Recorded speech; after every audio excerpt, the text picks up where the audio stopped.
Assalamualaikum warahmatullahi wabarakatuh. Perkenalkan, nama saya Fatian Yasaraman dengan NIM 2415244041 dari kelas 2B D4 Teknik Informatika. Di video ini saya ingin mempresentasikan hasil penugasan mata kuliah Sistem Operasi untuk kasus Simple Web Server. Oke, saya mulai dari bagian paling atas. Di sini saya menginclude library standar untuk soket programming seperti socket.h, in.h, dan void.h. Nah, lalu yang di sini saya mendefine port yang isinya dengan 8081, yang mana nanti si servernya akan berjalan di port tersebut. Lalu di sini juga saya mendefine konstanta ya max connectionnya sebanyak 5. Jadi ini adalah batasan jumlah klien yang bisa dilayani secara bersamaan. Lalu saya juga set simulation delay sebanyak 10 detik untuk mensimulasikan proses server yang sedang sibuk. Lalu kita mulai ke main. Saya menyiapkan variabel active connection yang diinisialisasi dengan 0. Variabel ini berfungsi sebagai counter global untuk melacak berapa banyak klien yang sedang aktif saat ini. Saya juga menyiapkan 2 respon HTTP. Yang pertama respon 200 oke untuk koneksi yang berhasil diterima, lalu akan mengeprint jalan lalu selanjutnya untuk respon 503 di mana server unavailable untuk menolak koneksi ketika server penuh. Selanjutnya saya mulai untuk setup soket. Di sini saya mau set membuat soket TCP IPv4, lalu mengatur opsi SO reuse address agar port bisa langsung digunakan ulang setelah restart, lalu melakukan bin ke port yaitu 8081 dan terakhir listen dengan backlog 10 antrian. Lalu selanjutnya masuk ke loop infinite loop ya kan, karena while 1 kalau di while 1 langkah pertama dalam loop adalah accept. Di sini parent proses akan blocking atau tertidur menunggu sampai ada koneksi baru yang masuk ke klien. Lalu selanjutnya ada logika pembersihan zombie. Nah, di zombie mungkin bisa dijelaskan di akhir ya, seiring penjelasan untuk ini.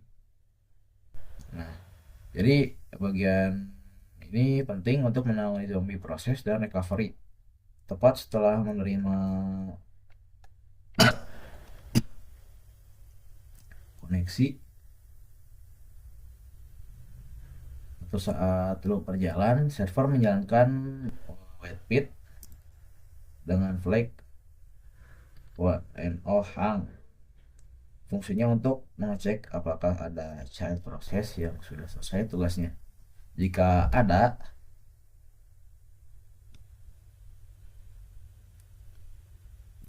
child yang selesai, saya melakukan decrement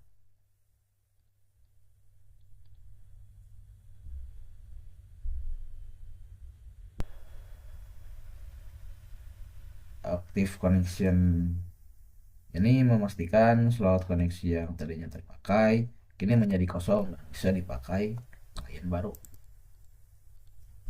Lalu logika limiting, selanjutnya adalah pengecekan limit ya. Ini tuh buat overload.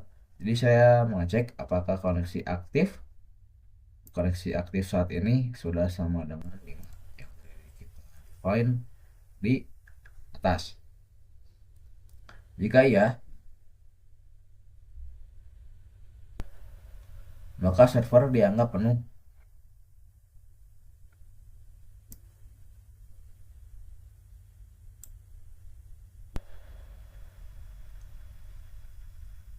Parent proses langsung mengirimkan respon 503 service unavailable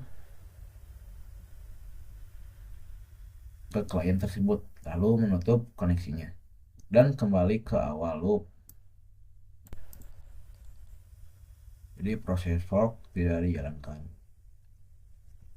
Lalu bagaimana jika skenario yang diterima? Nah, di sini jika slot masih tersedia, server menaikkan counter active connection. Lalu ini hasil terima. Lalu memanggil fork untuk membuat proses baru. Di dalam blok child, PID sama dengan 0. Jadi jika PID-nya lebih kecil dari sebenarnya, maka dia ya, balik lagi ke awal ke accept.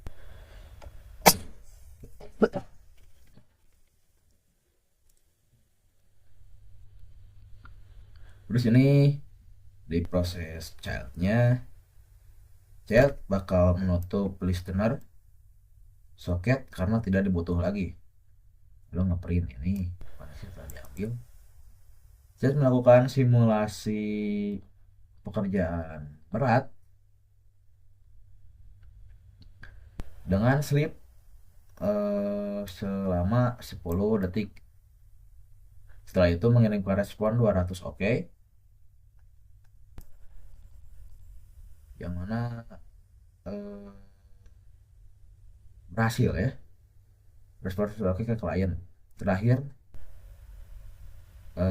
child menutup soket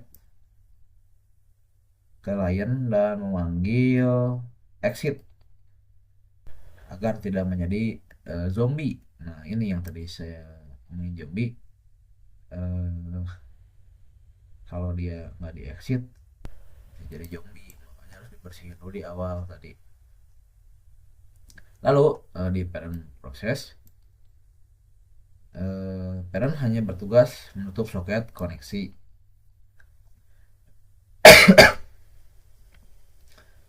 karena sudah ditangani oleh child. Lalu loop akan berulang kembali ke atas untuk menunggu koneksi berikutnya di accept. Ya demikian alur untuk server ini. Terima kasih. Dilanjut untuk demo di terminal.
Mungkin cukup sekian.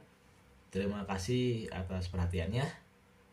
Terima kasih juga saya haturkan kepada Bapak Muhammad Reza Alifi selaku pengampu mata kuliah Sistem Operasi yang telah memberikan saya penugasan ini.